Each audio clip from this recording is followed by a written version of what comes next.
Right back at it. Having some fun, Joe. Hour number 2 officially here. It's a Saturday edition of Pro Football today. Huge games tomorrow, AFC, NFC championship games. Went over those in hour number 1. We're going to fine-tune those, Joe, in hour number 2. Yeah, I mean, they are intriguing games because of the storylines. To your point, both quarterbacks, Sam Darnold, is he 100% healthy? Jarrett Stidham, can he step up in the shadows of Bo Nix and potentially lead his team to a championship? I think it's interesting, too, Donnie, if Stidham does win, are they going to buy in like the Nick Foles and Jeff Hostetler days of that backup? He is like a no-name quarterback leading one of the best teams in the NFL right now. Yeah, a couple times, like we always, I like to have some fun on X and go back and forth. And Stidham, 8 touchdowns, 8 interceptions. Not exactly the same as Foles, who had 50-plus touchdown passes and a legitimate starter coming in. But that doesn't mean you can't get red hot at the right time and catch lightning in a bottle. Now, I'm glad you started there because we're going to get into the coaching carousel in just a few moments here, Joe. But just looking at the market prices, and they're changing constantly as we're even on the air. DraftKings went to a 3.5 as a favorite towards the New England Patriots. Earlier in the week, this was 5.5. Now we're down to 3.5. Is there going to be a point, Joe, where, because I think you're with me by saying we're trying to build a way to take the Denver Broncos, maybe not to win the game outright, but let's keep it close enough where we can cover the spread. I'm telling you right now, Joe, if DraftKings drops to 3, you got to be taking New England, no? Too much? I mean, you're going to get hurt by the 24-20, type of game where Stidham could play great. Yep. And then all of a sudden in the last 2 minutes, Drake May and the Pats find a way, and that key number, we always talk about key numbers. You had 3, but the 4 is always a critical number as well. You loved it at 4.5. Yeah. You don't like it at 3.5 or 3. And again, you're buying into a quarterback that hasn't thrown a pass in a regular season game basically in 3 years when he was with Las Vegas. Now, he performed very well in that game against San Francisco. You could go back and look at him hitting Devontae Adams and everyone else, but it's still 3 years removed. It wasn't a championship game. It tempered expectations for a gutless Raiders team, and here you are now with the expectation is Bo Nix just threw for 279. You got to get us to 230 or 240. We'll see if he could do. I still like the over in that game because, again, now that we're seeing 3.5s in the market, you better bring your A game. It's almost like Denver's got to win now outright. The odds of them losing by 3 is slim to none, I think. It is, and you're asking Stidham to win that football game because this isn't an offense on the Denver Broncos that is built on saying, you know what, Joe? We're going to drop back 15 times. We're going to run this football and win this game. Yeah. That's not their offense. No. They have to throw the football, short precision passing game to win that. We'll see if that plays out there. And, of course, game number 2, which is the 6:30 game, the NFC Championship game, Rams and the Seahawks, Joe, that listed at 2.5, and certainly a total there, hovering at that 46.5 now. But the coaching carousel feels like darn near the entire league had head coaching disparities, discrepancies, changing of the guard. Shouldn't have fired this guy, hired this guy, and away we go. But we do have a couple spots, Joe, that have been filled. The Giants, the Falcons, the Dolphins, Titans, and Ravens. The Cardinals, Bills, Browns, Raiders, and Steelers still up in the air. But if you look at that first wave of coaches, Joe, that were hired, Giants with John Harbaugh, Falcons with Kevin Stefanski, Dolphins with Hafley, Titans with Saleh, and then the Ravens with Minter. What was your favorite hire out of that group of teams? I would say Stefanski, believe it or not, with Atlanta. Think it's a good fit? Yeah, I think it's a great fit because, again, you just think about the offensive weapons and talent that he had. In Cleveland, it was good, not elite, and now you get potentially playmakers at every level. One of the best running backs in Bijan Robinson. You have Tyler Algier. You have a young quarterback in Penix that's still potentially raw, that he could be elevated in the right offensive scheme. You have 2 big play wide receivers in Pitts and Drake London, and an emerging defense. What more can you ask for? Again, they got a really nice hire. Do I think Stefanski's the best head coach in the NFL? No, but he is a significant, I believe, upgrade from Arthur Smith and Raheem Morris that I actually like that one the best. The least one, Donnie, I don't know about Hafley in Miami. I mean, here's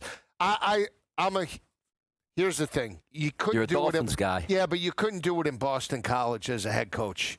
You're going to do it in the NFL, and oh, by the way, there's no real talent there. What is going to be the offensive philosophy for Miami. They have Devon, Achane, and everyone else. That's it. Waddle's most likely going to be gone. Looking for a QB. Hill. That offensive line hasn't been great. What is Jeff Hafley going to bring to the table to elevate the Miami Dolphins to challenge the likes now of Mike Vrabel in New England, Sean Payton in Denver, and, oh, by the way, whoever's coaching Buffalo? Are we surprised, Joe? Giants went with Harbaugh, not an offensive guy. Dolphins went with Hafley, not an offensive guy.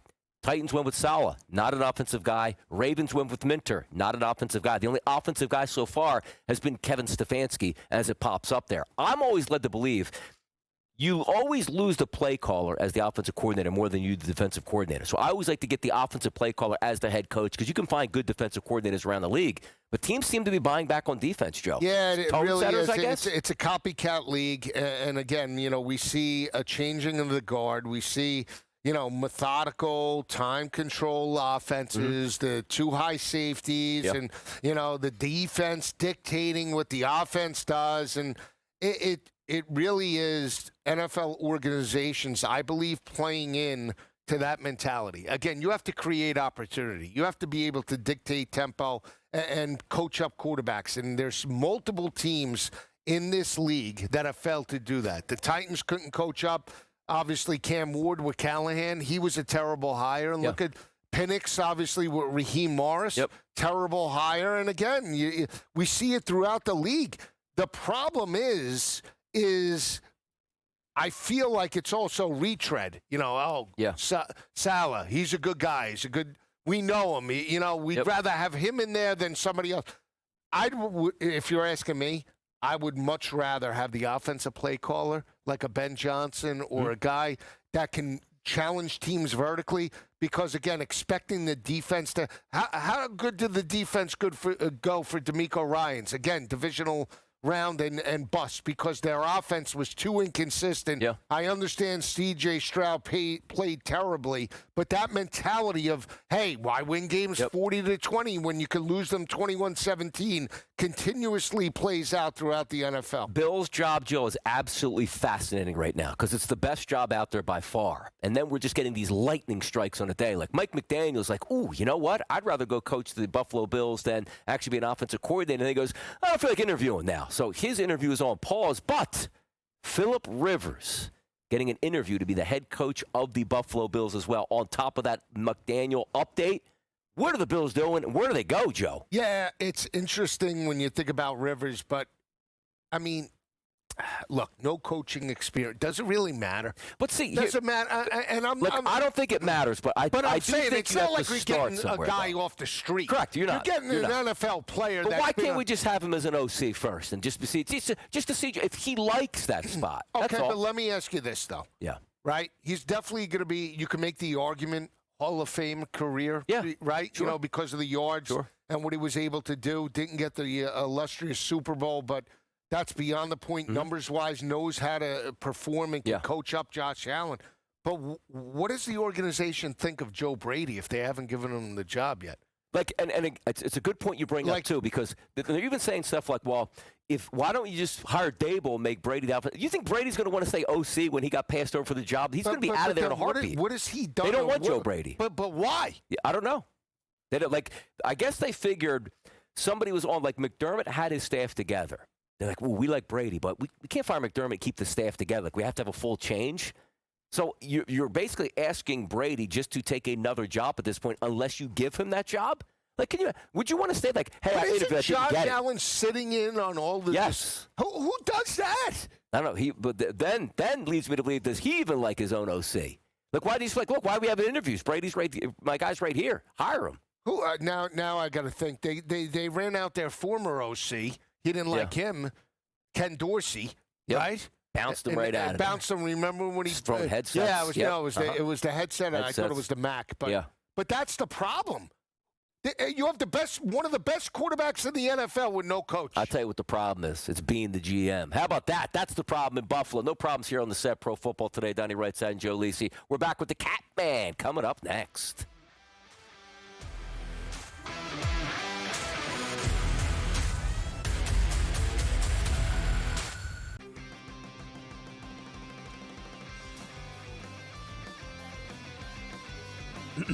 Class is in session.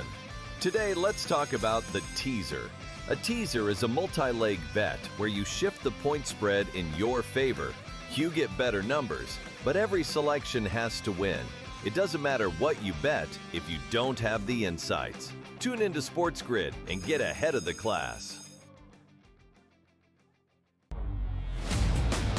The Buffalo Bills have to find a new head coach.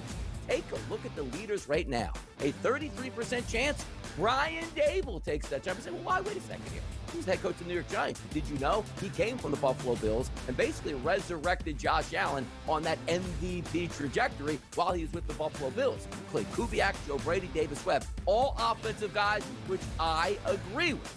The Early Line, only on SportsGrid. The outline for Koepka are fantastic. I think it's perfect. It is punitive, but it's fair. You've got to levy some sort of fine, so to speak, for defecting, and I think they've done a wonderful job of being equitable and punishing him a bit at the same time. I think Brooks ultimately wants to be playing with the best. Newswire, only on SportsGrid. This is the fear that we had going on. And the players obviously were paid $10,000 to $30,000 per fix. But what this does is it hits at the core of the identity in the sport, especially in the modern day betting era. College basketball today, only on SportsGrid.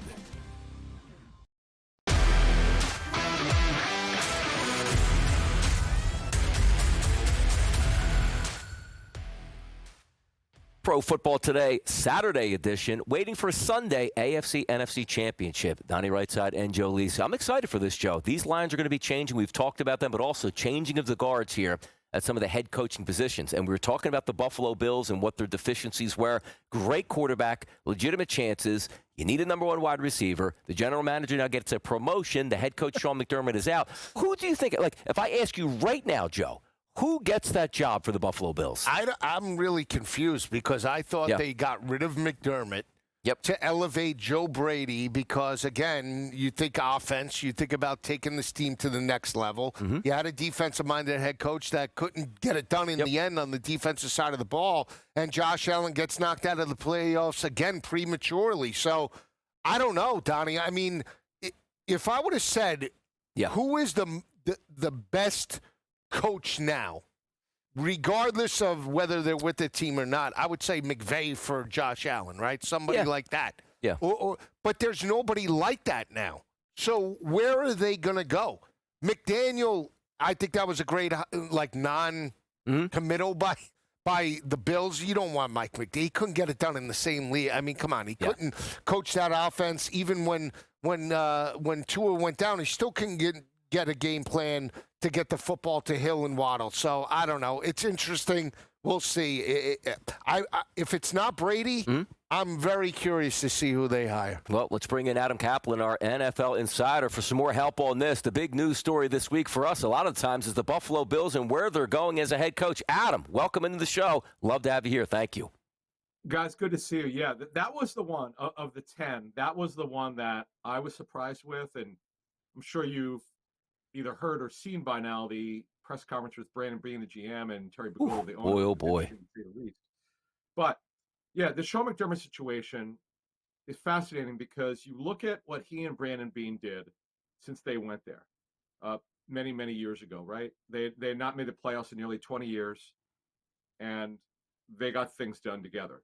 Sean McDermott, way above 500 record, but didn't get the Super Bowl. And Pagula backed the GM Beane because he picks the players, and Pagula clearly likes the roster.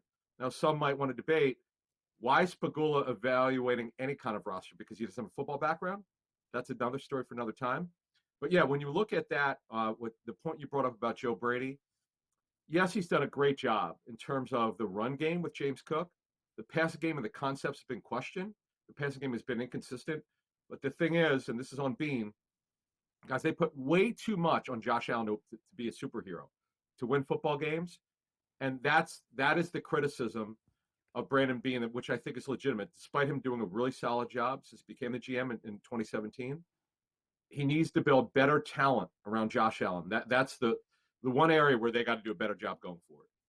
Adam, let me ask you a question, too, because I'm fascinated by Buffalo. It's one of those jobs where it comes open and nobody expects it here, and maybe Harbaugh goes to the Giants. Does he rethink going to the Buffalo Bills? But beside that, how about the players in play right now, talking about the coaches, like a Brian Daboll, Clint Kubiak, even Phillip Rivers out of nowhere here? What are you hearing of what Buffalo actually wants as their head coach?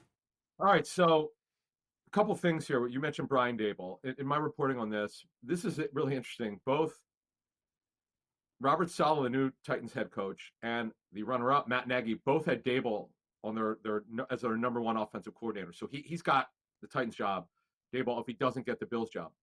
He already interviewed Daboll, just did a couple days ago for the head coaching job. They're casting a wide net. It's going to come down to this.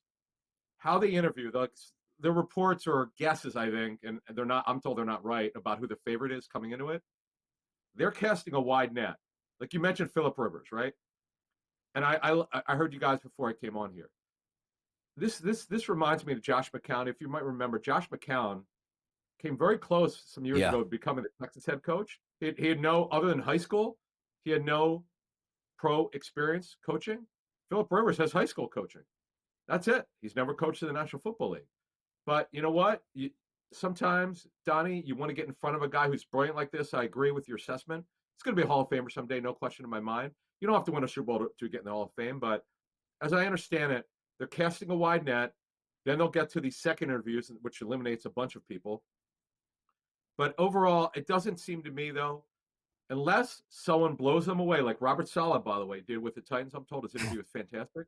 It's going to take a great defensive mind who really has a big-time quarterback developer for that guy from that side of the football to get that head coaching job with the Bills. Cap, I want to talk about Las Vegas. Where are they going in the coaching search? Obviously, number one pick, potentially Fernando Mendoza that just won a national championship. Are they thinking offense? Like, is Clint Kubiak still in the mix for a lot of these jobs? I know, obviously, with Seattle and the championship game, but I don't feel like he's being mentioned enough. Oh, he's involved in multiple searches, but the problem is he's coaching. And you have to wait. Okay, I remember, this is an interesting story, many years ago when Dan Quinn was an assistant coach with Seattle, the Browns back in 2013-ish, 2014, they were unwilling to wait for Dan Quinn, and they hired Rob Trzcinski. You might remember Chud, who was a really good assistant coach. It just didn't work out. He was fired after one season. So sometimes you have to wait for your man. Now, what I'm told with Clint Kubiak is, yes, he's brilliant, son of the great Gary Kubiak, but it's how he interviews. He's not a dominating personality. Somewhere along the line, someone who told me who coached with Kubiak in the past, like Kellen Moore, kind of a soft-spoken guy, but brilliant offensive designer. And yes, there's some teams that would like to talk to him even more. Great stuff here from Adam Kaplan, our NFL insider. Cap, games are going to come on tomorrow. AFC Championship game, NFC Championship game. What are you hearing out of the Denver Broncos and their effects of Jarrett Stidham now as their starting quarterback? They feeling good? All right, so Donnie, Cliff Notes version of him. His thing is accuracy. He's got good enough size, good enough arm. He just doesn't always throw it accurate, and that's been the problem with him. It's going to be hard for them, but I'll say this. Their pass target group is fantastic. You saw it with Bo Nix last week in particular when he got hurt. So if he could just throw accurately and they could run the ball a little bit, they're going to have a chance. But New England comes in here, whether it's 5, 5.5, or 6, they're a clear favorite, and they should be. Yeah, it should be a good one tomorrow. By the way, 3.5 creeping into the marketplace there in that game. That was the favorite for the New England Patriots. In the NFC game, the Rams and the Seattle Seahawks. That's a 2.5 number. Quickly on that one, Cap. Any issues for you on Sam Darnold not being healthy enough? They're trying to hide some of that info out there. No, he took the ones this week where the previous week he did not. So, yeah, he's actually way healthier this week.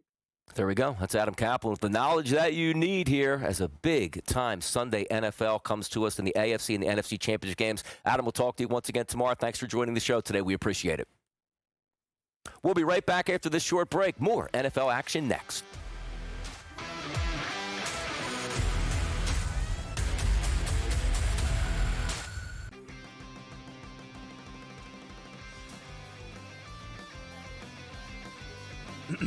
Class is in session. Today, let's talk about the teaser. A teaser is a multi-leg bet where you shift the point spread in your favor. You get better numbers, but every selection has to win. It doesn't matter what you bet if you don't have the insights. Tune into SportsGrid and get ahead of the class. The Buffalo Bills have to find a new head coach. Take a look at the leaders right now. A 33% chance Brian Dable takes that job. You say, well, why? Wait a second here. He's the head coach of the New York Giants. Did you know he came from the Buffalo Bills and basically resurrected Josh Allen on that MVP trajectory while he was with the Buffalo Bills? Clay Kubiak, Joe Brady, Davis Webb, all offensive guys, which I agree with. The Early Line, only on SportsGrid. The outline for Koepka are fantastic. I think it's perfect. It is punitive, but it's fair. You've got to levy some sort of fine, so to speak, for defecting, and I think they've done a wonderful job of being equitable and punishing him a bit at the same time. I think Brooks ultimately wants to be playing with the best. Newswire, only on SportsGrid. It's just the fear that we had going on. And the players obviously were paid $10,000 to $30,000 per fix. But what this does is it hits at the core of the identity in the sport, especially in the modern day betting era. College basketball today, only on SportsGrid.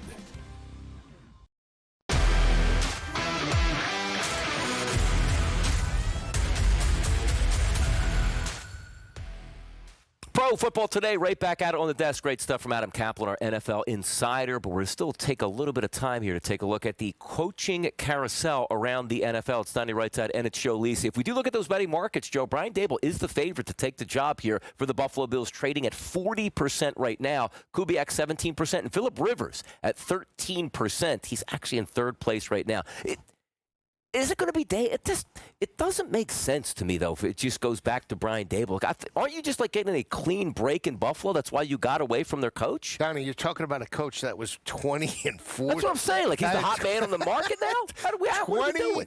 20-40. The Bills just want somebody that's comfortable with Josh Allen. They want to coddle Josh Allen, or do they want somebody to coach Josh Allen up? Coach him up. To potentially get him to a Super Bowl. I mean, that's the problem. I mean, and Brian Dable's defense in New York was not all of a sudden lights out, right? Yeah. They were terrible, especially this year prior to him getting fired. Now, again, he put those pieces in place. Mm-hmm. So we'll see exactly where they go.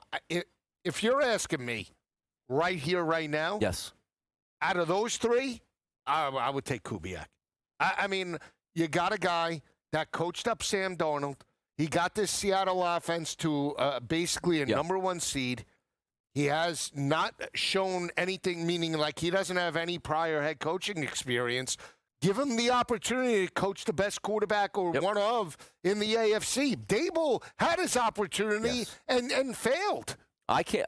If you're getting rid of McDermott, you got to get rid of anything that was associated with the Buffalo Bills, which is what you're trying to do, saying you're going to win. Going back to Brian Dable, to me, doesn't make a whole lot of sense in that factor here. How about the Pittsburgh Steelers? They're not used to hiring new head coaches, Joe. Everybody stays 15, 20 years, and away you go. Chris Shula, 53% is what he's trading at right now to be the Pittsburgh Steelers' next head coach. He was as high on January 18th, Joe, as 86%. So it's actually come down in the past week, but still a heavy favorite over Shieldhouse.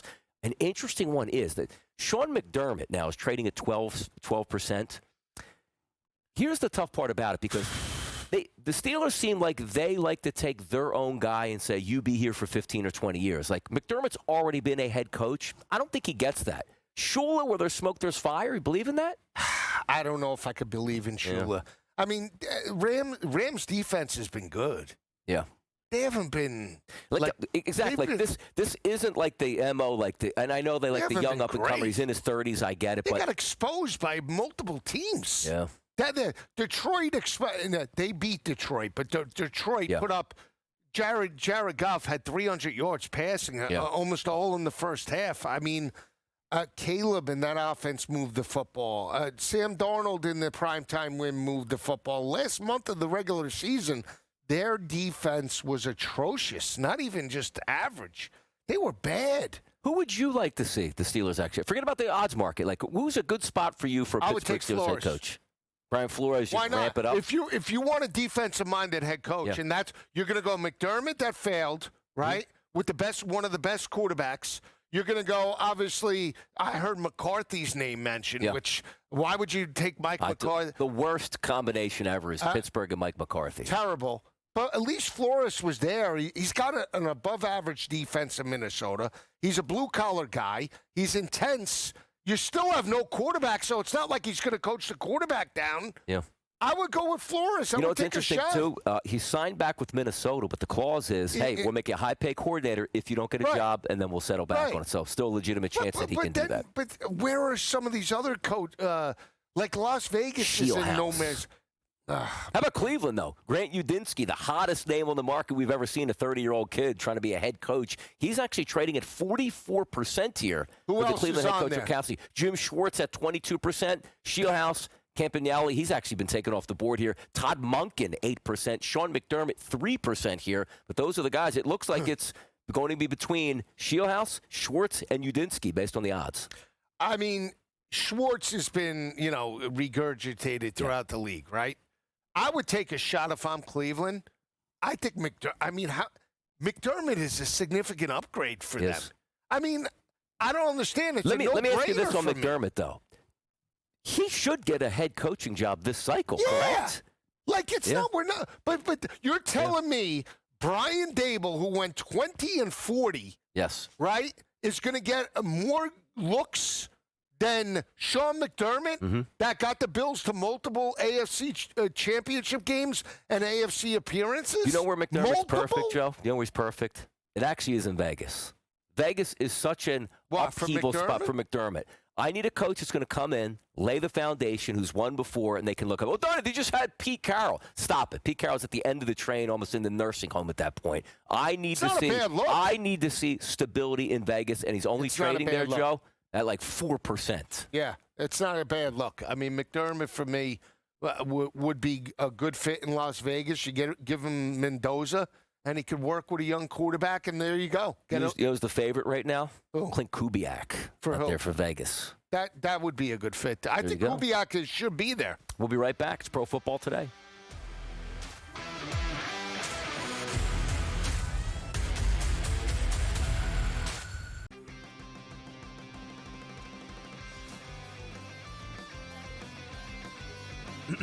Class is in session. Today, let's talk about the teaser. A teaser is a multi-leg bet where you shift the point spread in your favor. You get better numbers, but every selection has to win.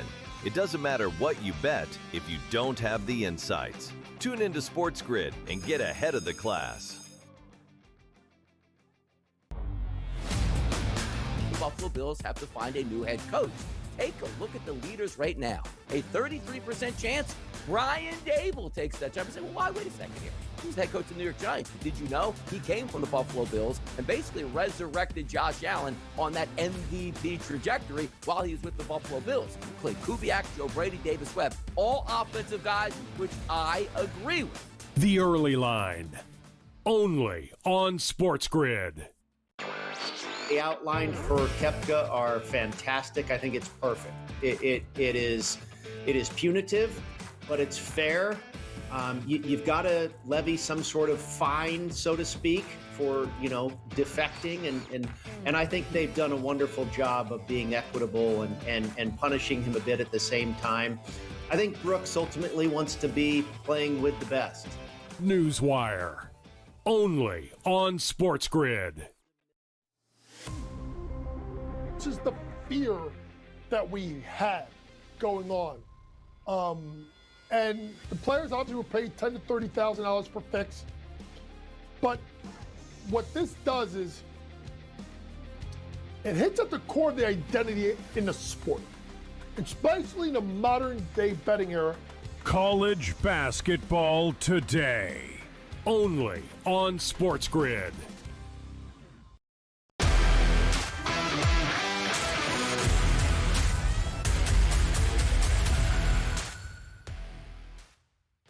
Oh, yeah, the fun has begun here. It's pro football today. It's Donnie Rightside. It's Joe Lisi. Tomorrow, AFC, NFC championship game. Sunday, lines are on the move left and right. We'll keep you in the mix on that, Joe. But you want to have some fun here and talk about some big game scenario pictures that maybe the people can win some cash on? You ready? Yeah. How about this first one? Most passing yards on Championship Sunday. We're not asking about the Super Bowl. We're not asking about next year, this whole year in culmination, just this weekend. There's 2 games. There's 4 teams, Joe. Matthew Stafford, plus 130 to have the most passing yards, followed by Sam Darnold, plus 250 price. Drake May, plus 310. And then there's our boy Stiddy, 5-1 price. So, Joe, I'll ask you this question. Who has the most passing yards tomorrow on Championship Sunday? I mean, you're getting Stafford at plus money. I mean, it's not a bad look. Yeah. I mean, Going I know against it's a great D. I know it's chalky, Yeah. but still, he's going to chuck it. I keep going back. He had a mediocre performance and still threw for 258. It seems easy. It seems easy until I'm trying to play out how that NFC Championship game is going to go. Do you know what I actually look at right now? If you say, Donnie, give me the one. Drake May plus 310. I mean, Drake May is a bit, but again, I see now for me, Okay. If New England wins, they're running the football. And so that means less yards for Drake May. Yeah. That doesn't mean May can't eat, but we're talking about getting the most Let me yards. up the ante on this. Does any one of those quarterbacks throw for 3 bills? I don't think so. I don't think we get a 300-yard passer this weekend. Stafford's going to light up that D. Why not? That means they lost, though, Joe. He throws for 3 bills, they lost. How about that comment? What did he do? I'm curious. He was close to 3 in the loss on primetime. Didn't he light them up early? The first game I don't know because wasn't that the 4-interception game by Darnold? He didn't have to do that not much. that one. That was the 21-19 game. They might have torched it back and forth in the other game. It was the game where they were up by like multiple points. Let me just see. We'll find out. I think he got close to 300. I could be wrong. I'll double check it, but I think it's Stafford. If anybody goes for 3 bills, I think it's Stafford. Yeah, I mean, again, do they have that? But most passing yards, you're getting the best quarterback, right? Most experience with 2 of the best wide receivers. Not 1, 2. How about rushing yards, Joe? I'm going to shock you. There's only one guy. He's way ahead. Yeah, Kenneth Walker is a minus 125. Yeah. Everybody else is a massive price, Joe. So I'll give you one. You got Travion Henderson. 16-1. Love it. That's a lotto ticket. See, out there. Now here's the thing. When you're talking breakdowns and we're talking running backs, so Ramondre Stevenson's been getting the yards.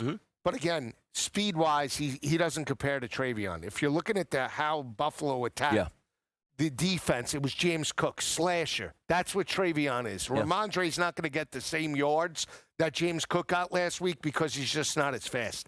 It has to be Travion Henderson. I altered Henderson as high as 70. He's plus 560 to get to 70 yards. If I'm going to take a flyer, 6-1 that's on crazy. Travion Henderson is huge numbers. Yeah, 16-1 to lead the weekend here. If I look at Kyron Williams 5-1 makes sense. He's the leader, but I don't like him. Kenneth Walker minus 125. Not taking a minus 125 guy, even though I think he might get the most carries.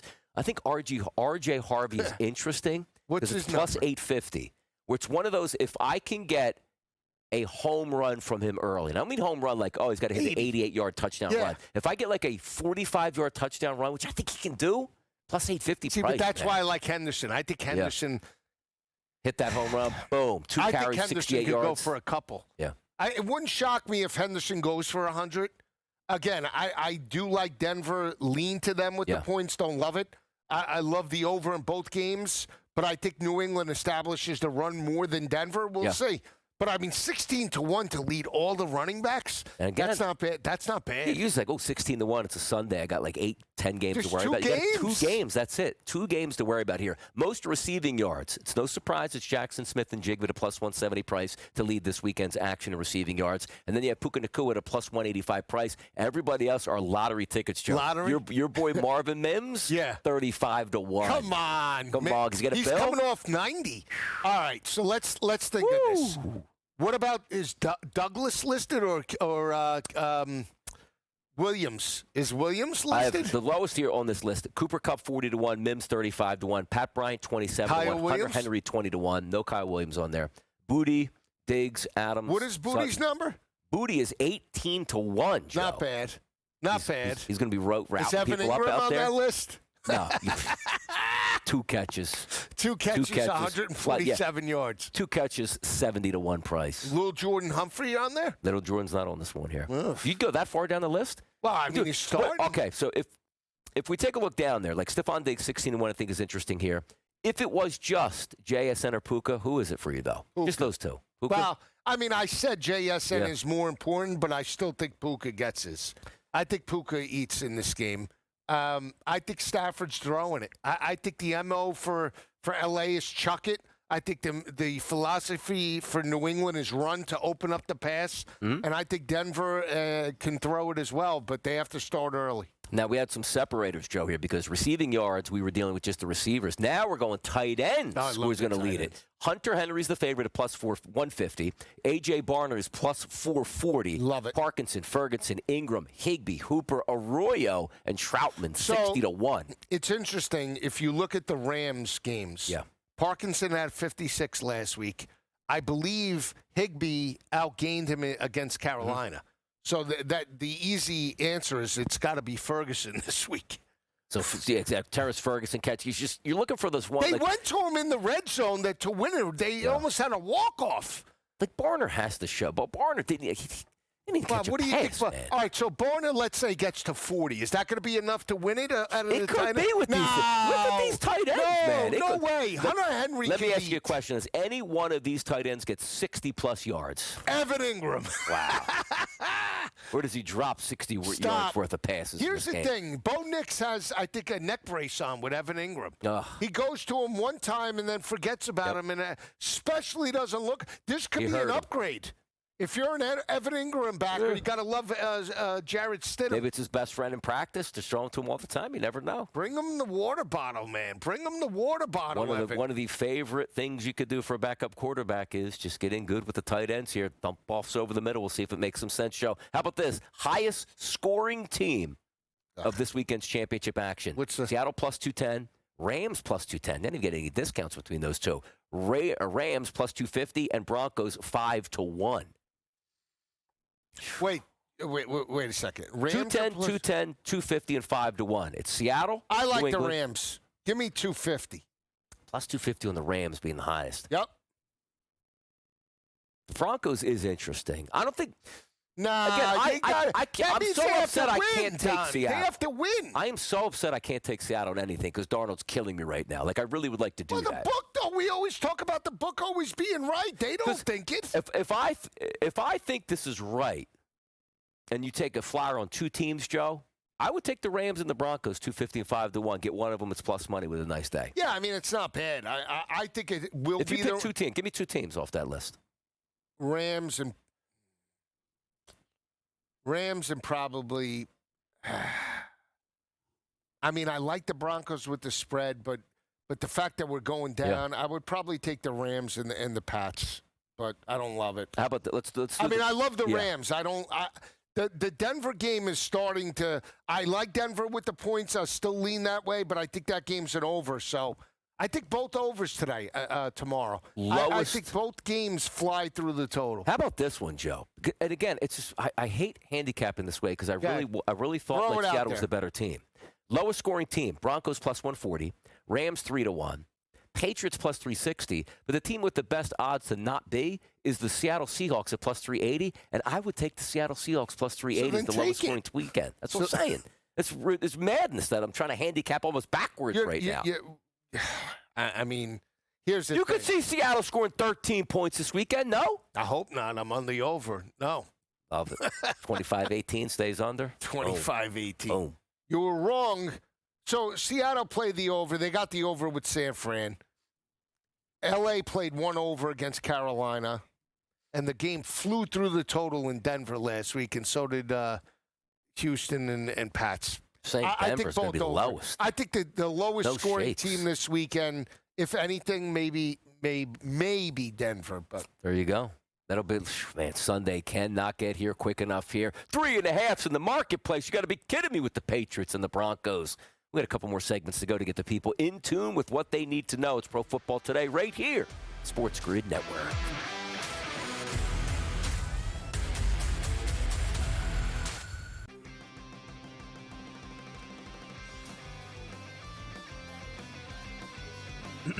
Class is in session.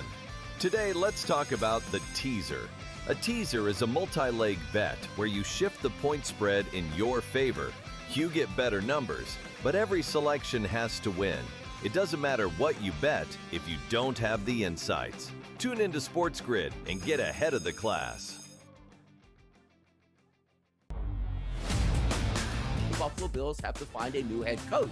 Take a look at the leaders right now. A 33% chance Brian Dable takes that job. You say, well, why? Wait a second here. Who's head coach of the New York Giants? Did you know he came from the Buffalo Bills and basically resurrected Josh Allen on that MVP trajectory while he was with the Buffalo Bills? Clay Kubiak, Joe Brady, Davis Webb, all offensive guys, which I agree with. The Early Line, only on SportsGrid.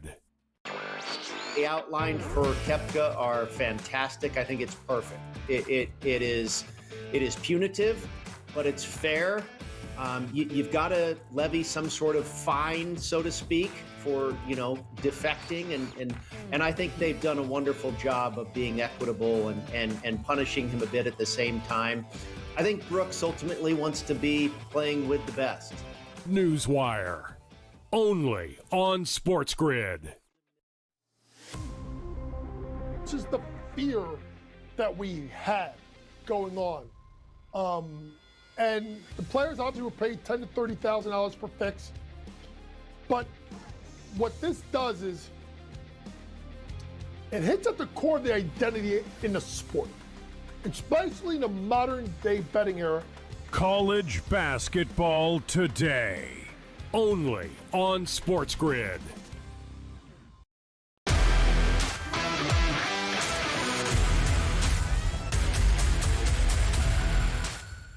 Pro Football Today, Donnie Rightside, along with Joe Lisi as we wind down this show. We're getting ready for tomorrow. We'll be live again, Pro Football Today. Tomorrow it'll be Joe Lisi and Kevin Walsh. You're getting you set up. But it's nice to have one of those day before, Joe, a little powwow to talk about it, just to see how some things are settling in. And quite frankly, surprising, Joe, New England and Denver. 4.5 is the opening number, 5.5 for the majority of the week.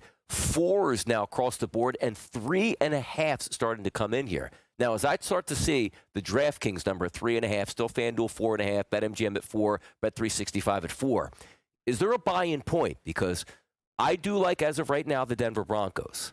But if I get a 3 out there, Joe, I don't like the Denver Broncos anymore, and I'm going to go with the New England Patriots. Yeah, I mean, here's the thing. I like Denver with the points. Even if it went down to 3, I wouldn't just jump on the Patriots. I wouldn't play it if it was me. I would want the 4. I want the key number of 4. At worst, 24-20. I could push that type of game, especially at home. Again, they're up against it. They're with the backup quarterback. Again, he's a veteran. I believe in Sean Payton enough to get the most out of him in this game. But, sidewise, I still lean to the Broncos because they've been a dominant home team. They're 9-1 at home. Defense could still step up. Drake May was a little turnover prone. But I still believe in their offensive weapons. I still like the over, though. I mean, that's the one thing for me. 43.5, I still think is light. Let me ask you this. If it was May and Knicks, do you think we'd be, 48.5 in this game? Yes. Actually, no. I don't think it'll be that high. I think you would be having 46.5? Correct, yes. A field goal? Yep. I think you're getting an extra field goal on that one. Again, how much, we always talk about drop-off.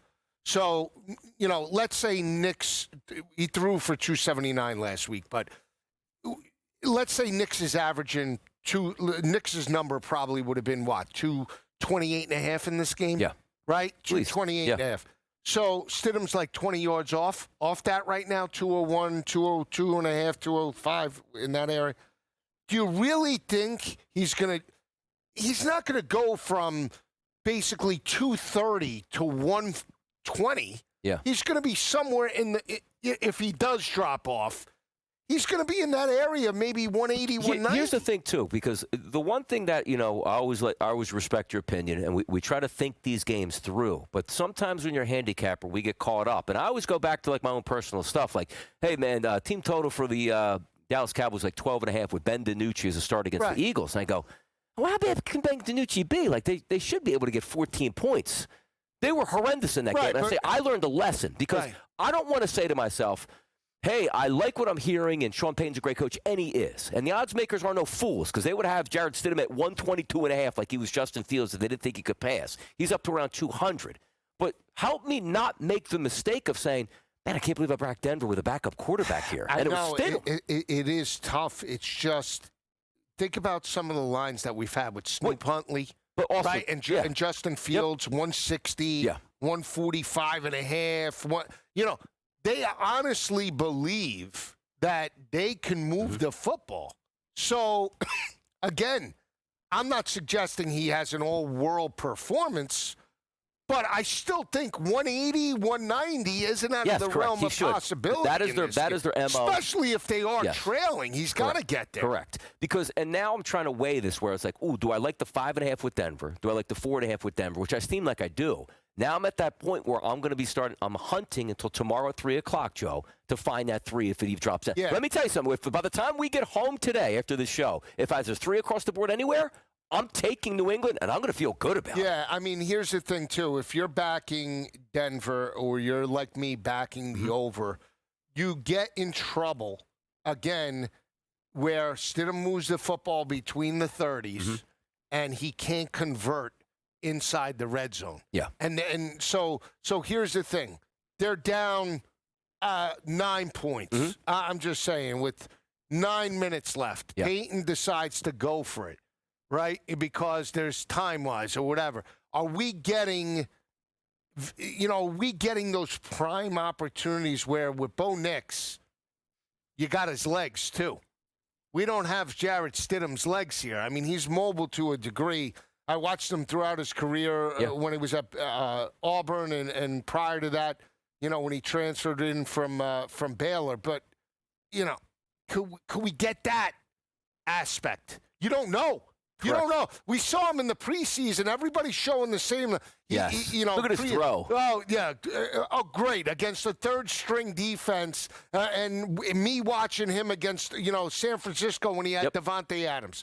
That was 3 years removed. Yeah. How about this one, though, Joe? Good. Los Angeles Rams, Seattle Seahawks. 45.5's out there now. Perfect. Come on. I'm buying it. CLB Donnie, for me.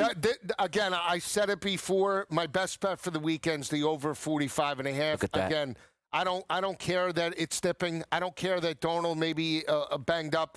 The only way for LA to go into this and to erase last week is to not be complacent and put the football on your MVP quarterback's hands and arm. That's obviously Stafford. I think they push a ton of tempo in this game, and I think they force Seattle into a comfort and behind type of situation. You have to take the crowd out of this game. You can't just say, hey, we're going to run Kyron and Blake, and we're going to just, methodically work. Yeah. Not going to happen.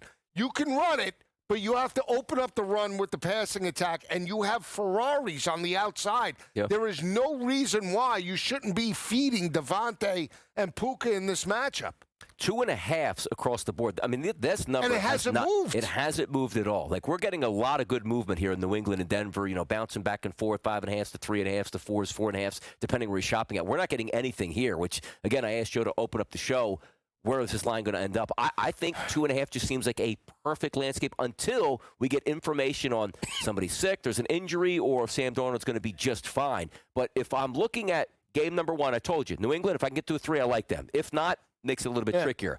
But I look at this game again. I can't put my trust in Sam Darnold if he's not 100% when I know Matthew Stafford is 100% on the other side and getting points. I'll make it easy for you. I can't put my confidence into Sam Darnold when he is in a playoff situation. Yeah. I just can't. Again, I lean to both dogs I like in the matchup. Do I love one more than the other? I would say I like LA more than I like Denver in that matchup, but I still love the over. The fact that it's going down 2 points from 47.5, I love it. I think we're in the 50s in this matchup. Cold weather, New England, Denver. Nice weather, basically, in Los Angeles Rams and the Seattle Seahawks here. Teeing it up tomorrow. What are we, roughly 24 hours away from competition getting underway? That's how we get down to business right here on Pro Football Today on the SportsGrid Network. Best bets and more coming up next as we shut it down in style. We'll be right back.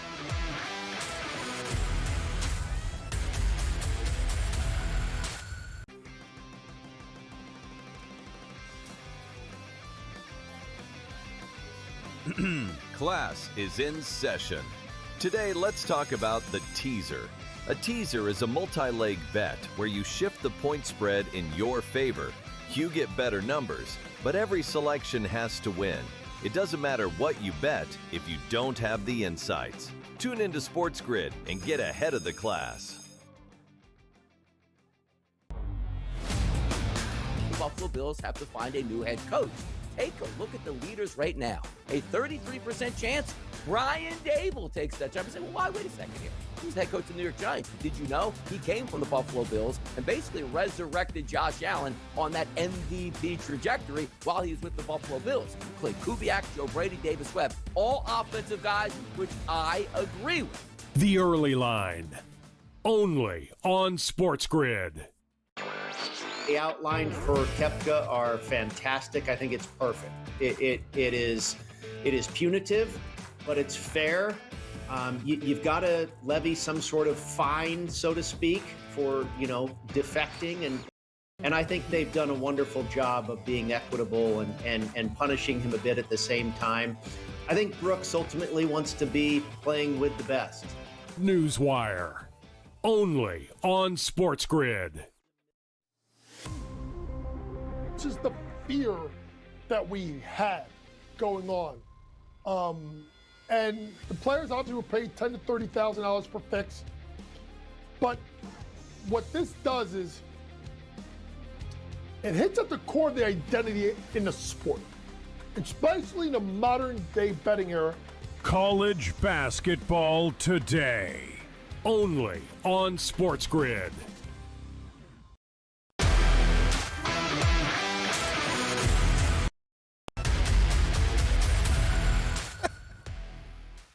Pro Football Today, right back at it. How much fun did we have, Joe? We had a great 2 hours day just tonight. flies right by. What do you say we just go live until the games go on tomorrow? Can you do that? What? Like, My voice, this is the first time all week my voice made it. It was I because I'm know. with you. Like, I'm excited. We just, right, we you just want to do the like deal. a total Super Bowl experience? Like What? the 24 hours I think of Sports I Grid? read it, Donnie. You ahead. could stay up, I think, 11 days without dying. I think no, I can't do it. No shot. I don't need to take caffeine. I think it's 11 days. I'm not We living in a sure. hovel It's somewhere. either that. Come on, I man. think it's 11 days before you drop. So if we did it too, I read that somewhere. I don't know. So you're saying you and Kevin should stay live on the air until the Super Bowl right here at this desk. You just get pizzas. You just go Continuous live pizza. stream. I can tell you why I haven't had pizza in a while. Perfect weekend if we're going to get dumped with 24 inches of snow. Just getting buried with snow. The boys, by the way, will be live in studio tomorrow no matter what. Love to see that. Yeah. The Uber, what is it, Uber XL's called out to the streets to get the boys in studio Donnie, here? Come on. stop. We'll see. We'll get the people in. All right, No. let's have some fun with some of these best bets here. By the way, a Sell Me Something segment here, Joe, I have which I'm going to nothing. provide to you. Yeah. You're going to like this one. Go ahead. Because it's a knock against the quarterbacks. You All right, ready? what do you have? Each one of the quarterbacks Yes. in the games tomorrow, all four of them, Yeah. will have at least one interception apiece, 6-1 price. Oh, I like Come it. on. I 6 like to 1. That's perfect. Yeah, it's beautiful. Why not? I thought you'd give me That's a good tip ball number. interception. Stafford slings it. I love it. Darnold picked off. 6 to 1 is a Yeah. great number. Let me ask you this. Go. We always like the tight ends. Mm-hmm. How about every tight end for like 50? Let's see what that puts in for us. Starting tight ends? Yeah. You like that, too. How did it work out last week? Some guy didn't even get a catch for a tight end. Well, yeah, but I Tough mean, that scene. game flow. It's like 30 to 1, 300 to 1, Ton wasn't just it? got there, right? Yeah. Ton just got there, and so did Henry. Not Henry. I think Higbee, one of the tight ends for L.A. got there. Parkinson Parkinson did get a late one deep down the sideline. But that's the problem Yeah. is like they have 2 or 3 guys that you got to pick it. Which one will we pick for the L.A. side? Ferguson?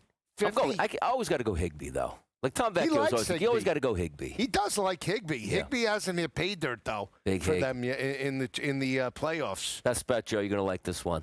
Let me hear it. Just had to go under. Seattle Rams under 46.5. No, it's not. Yeah. Yep. You By got the way, CLV. you got me last week, too, because got CLV. I was on the under in Seattle and San Francisco. Yeah. Joe was on the over. And the funny joke was if it landed at 45, we both would have Yeah. won, but it didn't.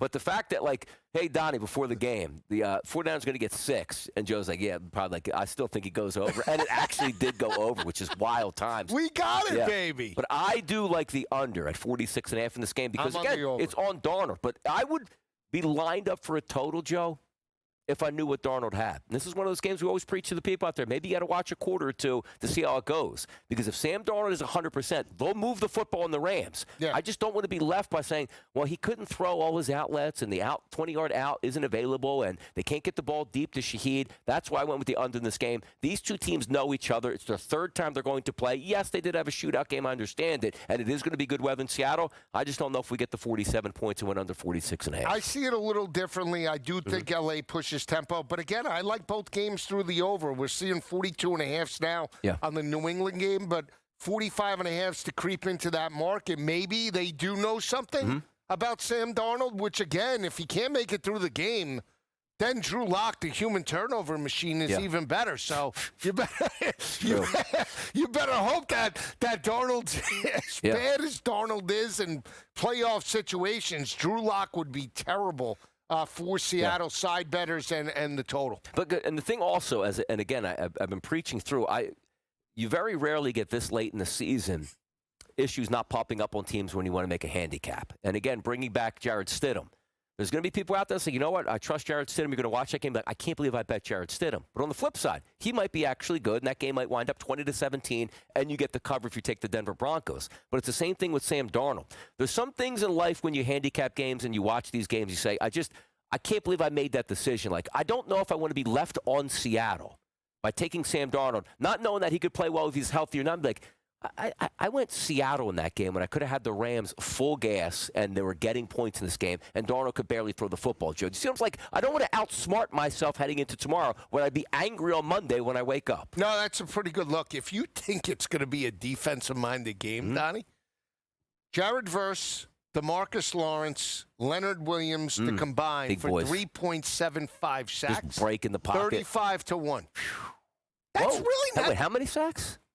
You got Basically four guys? 4. Four guys for how many? 4. Wow, 35-1, no? How about this? DeMarcus Lawrence, Leonard Williams, and Byron Murphy, 3 guys to get 4 sacks, 50-1. Not bad. By the way, is Verse banged up a little bit in this game coming in? He's a little so bit even the banged young up. one's not that bad then if you want to include it up there. How about this? Leonard Williams, guys. a sack in each half, 20-1. It's incredible. He gets one in the first half and you don't get it. You're angry at that point here. Angry not on the set today. Fun stuff all throughout the day on a Saturday. Make sure you keep it right here on the SportsGrid Network. But for Donnie Rightside and Joe Lisi, thanks for tuning in to Pro Football today. The boys will be back on the desk tomorrow to get you ready for action. We'll see you.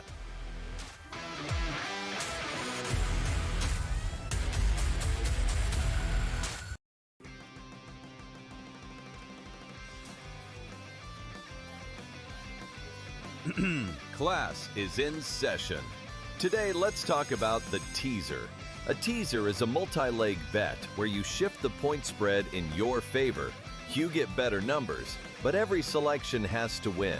It doesn't matter what you bet if you don't have the insights. Tune into SportsGrid and get ahead of the class. The Buffalo Bills have to find a new head coach.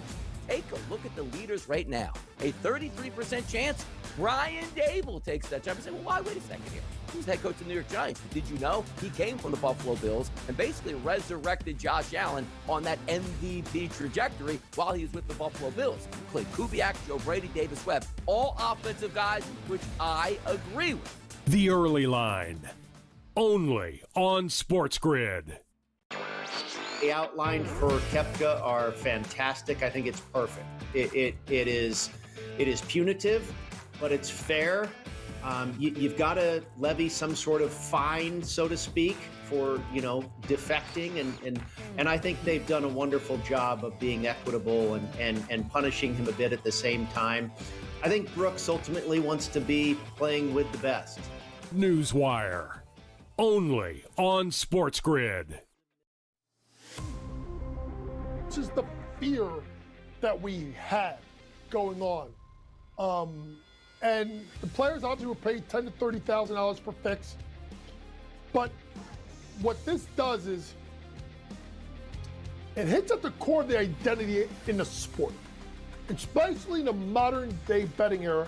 College basketball today, only on SportsGrid.